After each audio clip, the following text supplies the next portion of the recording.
दोस्तों ऑस्ट्रेलिया और West Indies के बीच में जो टेस्ट का दूसरा मुकाबला होने वाला था, दोस्तों पहले जो मुकाबला हुआ था उसमें जैसे मैंने बताया वैसे ही हुआ, ठीक है ना। अब आपको अगर लाइव देखना है तो जाके कंप्लीट सेक्शन में जाके अगर टीम लगाए तो वहाँ जाके चेक कर सकते हो, ठीक। तो अभी देखो मैं आपको फिलहाल शॉर्टकट में बता देता हूँ, जैसे मैंने जो बताया था वही हुआ कैसे, ये समझो। देखो मैंने सबसे ज़्यादा जो विकेट के लिए मैं बोला था एस जोसफ, इसके बारे में मैं बोला था कि इसका रिकॉर्ड बहुत ज़बरदस्त है, ठीक है ना। दोस्तों सबसे ज़्यादा विकेट यही लिया है। और मैंने लॉजिक में ये भी बताया था कि कोई भी टीम जैसे बड़ी टीम होती है तो दोस्तों जो हारने का चांस होता है ना पहली बार में ही होता है, ठीक है ना। क्योंकि देखो क्या होता है, जो हारा हुआ टीम होता है ना वो तो उसको पता ही है कि भाई हम बुरी तरीके से हारेंगे, ठीक है ना। और जो बड़ी टीम होता है वो अपने घमंड में रहता है कि हम तो जीतेंगे ही जीतेंगे, तो पहली गलती से हार हो जाती है, समझ गए। तो पहला मैच जो होता है ना उसमें क्या होता है उतना ध्यान भी नहीं देता है, जिस कारण से हार जाता है। उसमें सबसे ज़्यादा विकेट ये लिया एस जोसफ, और अल्जरी जोसफ उतना नहीं लिया लेकिन फिर भी ये भी लिया। लेकिन सबसे ज़्यादा जो है ना एस जोसफ लिया, दूसरा हैजलवुड, एम एस टैग का उतना जो है ना रिकॉर्ड सही नहीं है, लेकिन फिर भी 3-4 विकेट लिया। लेकिन सबसे ज़्यादा विकेट हैजलवुड लिया। तो मैंने हैजलवुड के बारे में भी बोला था कि सबसे ज़्यादा रिकॉर्ड हैजलवुड का है, एस जोसफ का है, और उस्मान ख्वाजा का रिकॉर्ड अच्छा है बैट्समैन सेक्शन में, ठीक है ना। लेकिन ट्रेविस हेड के बारे में मैंने नहीं बताया क्योंकि ये प्लेइंग 11 में नहीं था, ठीक है ना। तो बैट्समैन की तरफ से यही एक चला था, थोड़ा बहुत रन बनाया था। लेकिन अब अगले मैच में क्या होगा ये समझो पहले। देखो दोस्तों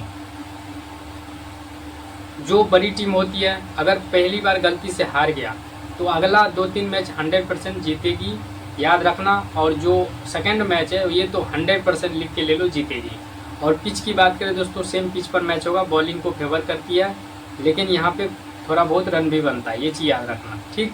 अब यहाँ से देखो आपको एलेक्स कैरी और जोश इंग्लिश, ऑस्ट्रेलिया जीत रही है इस कंडीशन में, ये टीम है, ठीक है ना। वैसे दोनों कंडीशन में है, लेकिन अगर वेस्ट इंडीज़ के फेवर में अगर बनाओगे तो 1-2 प्लेयर को चेंज करना। लेकिन वेस्ट इंडीज अब जीतने वाला नहीं है क्योंकि एक मैच गलती से जीत लिया। अब अगला मैच ऑस्ट्रेलिया और 2 मैच 100% विन करेगी, ये चीज़ समझना, ठीक। अब यहाँ समझो देखो ये एलेक्स कैरी और जोश इंग्लिश, ट्रेविस हेड और यहाँ से उस्मान ख्वाजा, इसमें से 4 बैट्समैन में से कोई 3 बैट्समैन जो है अच्छा खासा रन बनाएगा। अच्छा खासा मतलब क्या, ड्रीम टीम में आएगा, समझो। और सबसे ज़्यादा विकेट हैजलवुड ले सकता है, पैट कमिंग, एम एस टैग, ठीक है ना। ये तीनों में से कोई 2 या 3 बॉलर हो सकता है, तीनों इन 3 में से 2 बॉलर ऐसा है जो सबसे ज़्यादा विकेट लेगा, ठीक है ना। वो है पैट कमिंग और हैजलवुड, इसका रिकॉर्ड अच्छा है। और एस जोसफ के बारे में मैंने बताया आपको, ठीक है ना।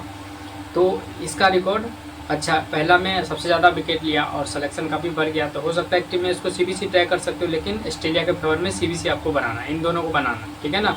इन दोनों को भी बना सकते हो, कोई दिक्कत नहीं है। लेकिन यहाँ से उस्मान ख्वाजा जो है ना इसका जो है ना हेड टू हेड रिकॉर्ड ठीक ठाक है और ये थोड़ा टिक कर खेलता है, ठीक है ना। सबसे बढ़िया ऑस्ट्रेलिया का जो है ना, जैसे स्मिथ हो गया, स्मिथ टिक कर खेलता है, उसी का जो है ना उससे अच्छा बैट्समैन ये उस्मान ख्वाजा, टेस्ट का नंबर 1 बल्लेबाज, ठीक।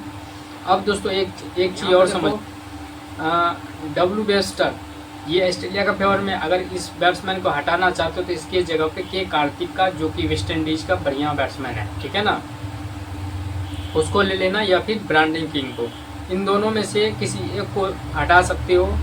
और एलेक्स कैरी या जोश इंग्लिश को विकेट कीपिंग करेगा। एलेक्स कैरी याद रखना अगर 6-7वें नंबर पर बैटिंग करेगा तो इसको हटा देना, इसको हटा करके आप ब्रांडिंग किंग को ले सकते हो, ठीक है ना। बस इस प्लेयर को 2 ही प्लेयर को आपको इंटरचेंज करना है, ठीक है ना। अगर लगाना चाहते हो तो इंटरचेंज करके लगा सकते हो, कोई दिक्कत नहीं है।